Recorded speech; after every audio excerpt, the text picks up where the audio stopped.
7 दिहाइयां गुजर गईं, पाकिस्तान आज भी उसी डगर के ऊपर है। और मैं खौफजदा हूं किस बात से, अब हमने आधा मुल्क गवा के भी नहीं सीखा, बाकी आधा गिरवी डाल के बैठे हैं, फिर भी नहीं सीखा। आज मैं मुशाहिद का पढ़ रहा था, एक पढ़े लिखे और एक स्टूपिड आदमी में यही फर्क होता है। लेकिन इंडिया वही जो हम एक साथ जुदा हुए थे, आज देखें वो कहाँ पहुँच गए हैं कि उनके वज़ीर आज़म को जो पूरी अमेरिकन गवर्नमेंट जो है वो बुला रही है स्टेट विजिट। जियो न्यूज़ से मैं आपको बता रही हूँ, Pakistan oil industry on brink of collapse as liquidity crunch worsens. जो इस वक्त ऑयल कंपनीज हैं वो ये कह रही हैं कि हमारे पास खाम तेल के लिए इतने दिन हैं और उसके बाद हम कुछ नहीं कर पाएंगे। अच्छा, इसकी कुछ और डिटेल्स मैं आपके सामने रख देती हूँ। वो ये है कि मुल्क की ज़्यादातर रिफाइनरीज़ में जो है वो 10 दिन या इससे कम दिनों का खाम तेल रह गया है। जो मैंने आपको बताया, मैंने कहा ना 1 वीक में पता चल जाएगा, तो 10 दिन उन्होंने कहे हैं। और डॉलर की अवेलेबिलिटी है, लॉजिस्टिक चेन में जो है वो हर्डल्स हैं, और सिनर्जी को जो रिफाइनरी है वो 8 दिन के लिए बंद कर दी गई है। रिफाइनरी ने एक लेटर लिखा है मिनिस्ट्री ऑफ एनर्जी को, जिसमें ये कहा है कि रिफाइनरी 10 फरवरी से खाम तेल का जहाज़ आने पर पैदावारी अमल शुरू करेगी। यानी जब 10 फेब को जहाज़ आ जाएगा तो उसके बाद जो प्रोडक्ट्स आएंगी, जब अवेलेबिलिटी हो जाएगी, तो फिर उसके बाद जो है वो दोबारा से काम स्टार्ट करेंगे। इसमें कहा गया है कि ऑयल सेक्टर में कंपनीज़ को पेट्रोल की इंपोर्ट के लिए एलसी खोलने में भी शदीद रुकावट का सामना है। वो तो आप जानते हैं, कई दिन से हमने उसके ऊपर बात भी कर चुके हैं एक दफ़ा कि क्या हुआ है कंटेनर्स के साथ। तो सिनर्जी को में सिर्फ 3 से 4 दिन का खाम तेल रह गया है। अच्छा, इसी तरीके से कुछ और ज़ाहिर है कि रिफाइनरीज़ भी ऐसी हैं। मैं ये 3 फरवरी का आपको बता रही हूँ, ठीक है, ये कोई पुरानी खबर नहीं है, मेरे सामने इस वक्त ये मौजूद है जो आपको बता रही हूँ। इसी के साथ हुआ क्या, एक और काम जो हुआ है वो ये है कि rupee plunges to historic low as IMF gives Pakistan tough time. आप जानते हैं कि IMF ने जब ये कहा कि नहीं, ये नहीं आपने किया, आपने ये नहीं किया, आपको ये करना पड़ेगा, तो उसके बाद फिर अब हम देख रहे हैं कि रूपी जो है मज़ीद डाउनफॉल है और डॉलर ऊपर चढ़ता चला जा रहा है। ये कहा जा रहा है कि 300 तक पहुँचेगा, अभी भी ये बात की जा रही है। लेकिन इसी के साथ जो गोल्ड है उसने भी इतना जंप किया है कि 2,08,000 तक पहुँच गया है। दोस्तों, IMF का डेलीगेशन तो पाकिस्तान में है और कहा यह जा रहा है कि टेक्निकल लेवल की डिस्कशन तो हो गई है और शायद अब पॉलिसी लेवल की डिस्कशन हो गई। लेकिन जिस चीज़ ने परेशानी बढ़ा दी है कि IMF बड़ी टफ़ कंडीशंस रख रहा है पाकिस्तान के ऊपर, और पाकिस्तान के वज़ीर आज़म ने भी ये कह दिया कि IMF की टोन और टेनर बहुत ख़राब है इस दफ़ा, और उनको पता ये मजाक कर रहे हैं दुनिया के साथ। तकलीफ़ की बात यह है कि जो इस वक्त जो आपका टोटल जो बजट है वो तकरीबन 10 ट्रिलियन के रुपीज़ के करीब होगा, जिसमें से 5.2 ट्रिलियन रुपीज़ जो है वो आपकी डेट सर्विसिंग में चले जाए। 5.2 ट्रिलियन। अब आप इमेजिन करें, अगर 5.2 ट्रिलियन आपका डेट सर्विसिंग में चले जाना है तो पीछे रह क्या जाना है? पीछे आपके पास कुछ भी नहीं। आपका 54% ऑफ द बजट जो है वो जो जून में आना है वो सारे का सारा आपका डेट सर्विसिंग में चला जाना है, जो भी आपने पैसा इकट्ठा करना है। सो इकॉनमी जो है वो जो डिफ़ॉल्ट है that is on the cards, जो लग रहा है इस वक्त। एनी हाउ, अब अगर गवर्नमेंट ये कह रही है जनाब के इन्फ्लेशन जो है वो 48 ईयर्स की हाईएस्ट जगह पे है, 27.6%, 27.6% इन्फ्लेशन है पाकिस्तान के अंदर। और अगर आपको मैं मज़े की बात बताऊँ कि हुकूमत को ये कहा जा रहा है कि वो जो टैक्स है, IMF ये कह रहा है कि अगर 17% टैक्स ले रहे तो आप 18% टैक्स कर दें। सो इट मीन्स 1% टैक्स बढ़ाने से हर चीज़ और महंगी होगी। वहाँ पर जब जाएंगे इंडिया के PM तो उनकी ये 2 मसरूफियात हमें नज़र आ रही हैं कि ये होगा, क्योंकि वहाँ का जो joint session of US Congress है उससे वो एड्रेस करेंगे और स्टेट डिनर होगा वाइट हाउस में। अब इसको अगर हम ये देखें कि ये इतना अहम क्यों है, देखें ये इसलिए बहुत इंपॉर्टेंट है कि हम अगर थोड़ा ये कुछ दिन पहले जाते हैं तो हम देख रहे हैं कि कई मरतबा हमने इसके ऊपर प्रोग्राम भी किया कि USA की तरफ से ऐसी स्टेटमेंट्स आती हैं कि कभी उनकी तरफ से एक टिल्ट नज़र आता है इंडिया की तरफ, और कभी उनकी तरफ से कोई ऐसी स्टेटमेंट आती है कि टिल्ट नज़र आता है पाकिस्तान की तरफ।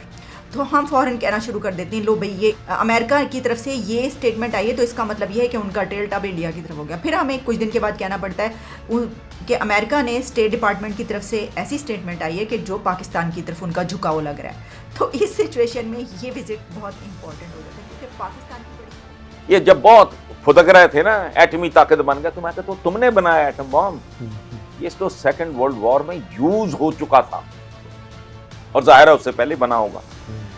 ये तो नहीं कि उन्होंने सुबह बनाया तो शाम को हिरोशिमा नागासाकी पे चढ़ दौड़े, ऐसा तो नहीं हुआ। क्या है आपके अपने पल्ले, क्या है? कोई एक चीज बताए, नेम वन थिंग। आपकी मस्जिदों में चलने वाली बिजली भी उनकी दी हुई,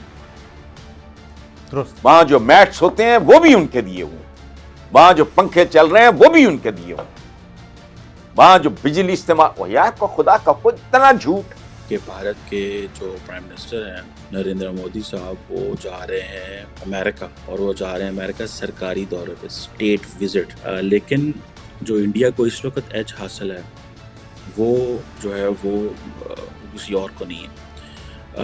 अब मोदी साहब जो देखें कि न्यूयॉर्क में भी जा चुके हैं, वहाँ पे यूएन जनरल असेंबली से खिताब भी कर चुके हैं, लेकिन ये जो चीज़ है कि उनको सदर बाइडेन ने ये कहा है कि वो उनको दावत दी है कि वो स्टेट विज़िट में आए। और मज़े की बात है कि ये दफ़ा जो स्टेट विज़िट है इसकी इसकी बड़ी वैल्यू है, उसकी फ्यू रीज़न्स हैं। पहली बात तो ये है कि बाइडेन ने ऑलरेडी इंडिया जाना है इस साल बिकॉज ऑफ द G20। इससे पहले ही वो जो है वो प्राइम मिनिस्टर मोदी को बुला रहे हैं, ठीक होगा जनाब।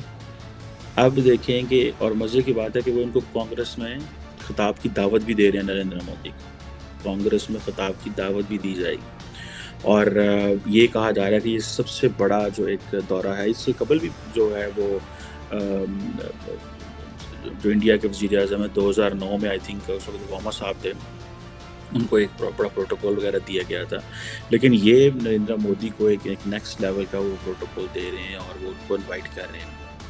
एक तो ये सिचुएशन हमारे सामने चल रही है। दूसरी तरफ पाकिस्तान में आप देखें कि जो चीज़ को हाईलाइट करना चाहिए, एक तरफ मिलिट्री ऑपरेशन हो रहे हैं, कहीं पे मस्जिदों पे हमले हो रहे हैं, कहीं पे मस्जिदों में दहशतगर्द घुस के मस्जिदें जो है वो तोड़ देते हैं, मस्जिदों पे हमले कर देते हैं, और कई जगह पे ये होता है कि हम खुद ही मस्जिदों को जो है वो गिरा देते हैं। अभी कराची में मैं देख रहा था कि वहाँ पे अहमदिया जो मॉस्क है, जमात खाना है, उसको गिराया जा रहा है और तोड़ा जा रहा है और लोग उसके ऊपर चढ़े हुए हैं, उसके वो कर रहे हैं। इसी तरह ईसाइयों के साथ होता है, इसी तरह लगभग और माइनॉरिटीज़ के साथ भी होता है पाकिस्तान में। लेकिन ये ऐसा होता है कि आप सिर्फ अभी चले जाएं और जाकर देखें कि पाकिस्तान की जो स्टेट ऑफ रिलीजियस कंडीशन क्या है, ठीक है, फ्रीडम क्या है, तो आपको पता चलेगा कि हम लोग किस तरह अपने ही कानून को किस तरह वायलेट करते हैं, किस तरह हमारी जो डिस्क्रिमिनेशन है और वो किस तरह होती है, माइनॉरिटीज़ को हम किस तरह दबाते हैं और समझते हैं कि ये जो माइनॉरिटीज़ हमारे मुल्क में रहते हैं, इनको तो वो हिंदू हों, सिख हों, ईसाई हों, अहमदी हों, वो कोई भी हों, शिया हों, उनको कोई हक़ नहीं है रहने का। और ये हक़ जो है वो एक डोमिनेंट जो स्कूल ऑफ थॉट है वो डिसाइड करेगा। और स्टेट इनके सामने इतनी बेबस है, स्टेट इतनी बेबस है इनके सामने, ठीक है जी, कि स्टेट समझती है कि अगर हमने इनको छेड़ा तो ये जुलूस निकालेंगे, ये जलसे निकालेंगे। पाकिस्तान के एक मौलवी साहब हैं आजकल, वो कल मैं उनको सुन रहा था और वो कह रहे थे कि जनाब जो बाहर का मुल्क आपसे पैसे डिमांड करते हैं ना, जिसका कर्जा देना है, हाथ में तुम न्यूक्लियर वेपन लेके चले जाओ। अब ये साद रिजवी साहब जो हैं, इनके ऊपर बड़े दहशतगर्दी के मुकदमे भी बने, इन्होंने फ्रांस के सफ़ीर को निकालने की बात भी की और इन्होंने कहा जी कि निकल जाओ यहाँ से।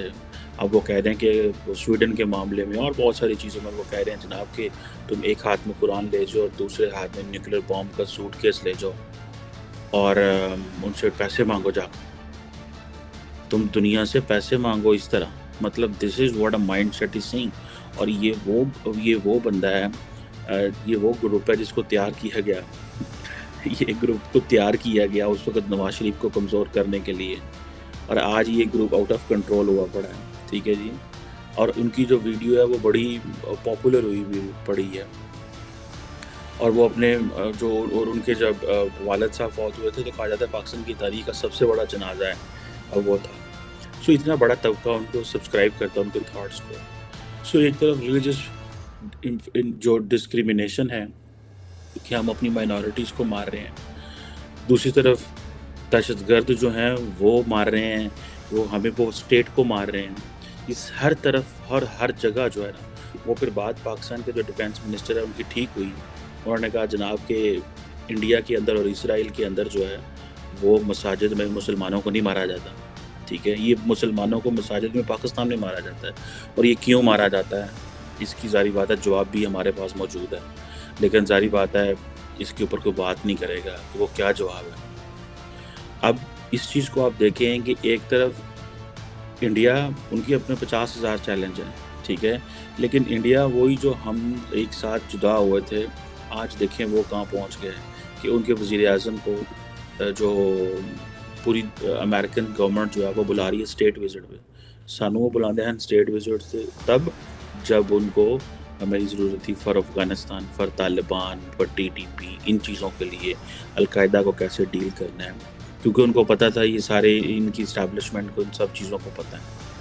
और उनके वज़ीर-ए-आज़म को क्यों बुलाया जा रहा है कि भाईजान वो हमने चाइना का मुकाबला करना है, वो भाईजान हम रशिया से इनके डिपेंडेंस ख़त्म की जाए। और यार ये बड़ी इकॉनमी है। मैं अभी देख रहा था कि जो टिम कुक हैं एप्पल के CEO, उन्होंने अभी स्टेटमेंट दी, उन्होंने कहा हम Apple will be bullish on India, ठीक है जी। सो आप इमेजिन कर लें कि वो कह रहे हैं हमारा फोकस ही इंडिया है, क्योंकि वो मार्केट बहुत बड़ी है और हमारा मेजर फोकस है। अमेरिकन गवर्नमेंट ने सारे का सारा जो फोकस है अपनी प्राइवेट कंपनीज को कहा है वो इंडिया के ऊपर कर दो। क्या देखें इंडिया की किस्मत देखें कैसे जागी कि उनके साथ नेबरिंग कंट्री चाइना, ठीक है, हमारे साथ भी नेबरिंग कंट्री चाइना, लेकिन हम कंफ्यूज हैं, ना हम चीन की तरफ जा सकते हैं ना हम अमेरिका की तरफ जा सकते हैं। चीन की तरफ इसलिए नहीं जा सकते कि हमारी सारी 75 साल की इन्वेस्टमेंट जो है वो अमेरिका और वेस्ट और इंग्लैंड सब पे लगी हुई है और हमारी एलीट की। एक तो ये चीज़ होगी। दूसरा, हम चीन की तरफ इसलिए नहीं जा सकते, चीनी हमें मुंह भी नहीं लगाते पूरा, उनको पता ही है हम ये पैसे मांगने आ जाते हैं, उनको पता ही है जिस तरह उन्होंने सऊदीज़ को, अरबों को और वेस्ट को निचोड़ा, ये हमें भी निचोड़ जाएंगे। और चाइनीज़ बड़े स्मार्ट हैं वो तो। देखें सबसे इम्पोर्टेंट चीज़ बताऊँ मैं आपको, आप जब भी किसी मुल्क से ताल्लुकात बिल्ड होते हैं तो सबसे पहले पीपल टू पीपल कॉन्टैक्ट होता है। पाकिस्तान और चीन की जो मर्जी कर लें, पीपल टू पीपल कॉन्टैक्ट नहीं हो सकता। हमारी सिविलाइजेशन अलहदा, हमारे कल्चर अलहदा, हमारी वैल्यूज़ अलहदा।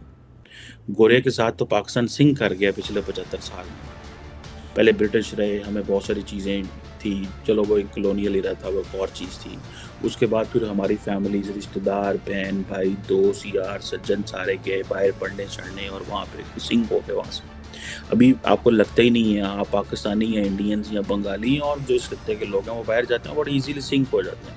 आप चाइना में जाकर सिंक नहीं हो सकते। ये एक बहुत बड़ा डायलेमा है।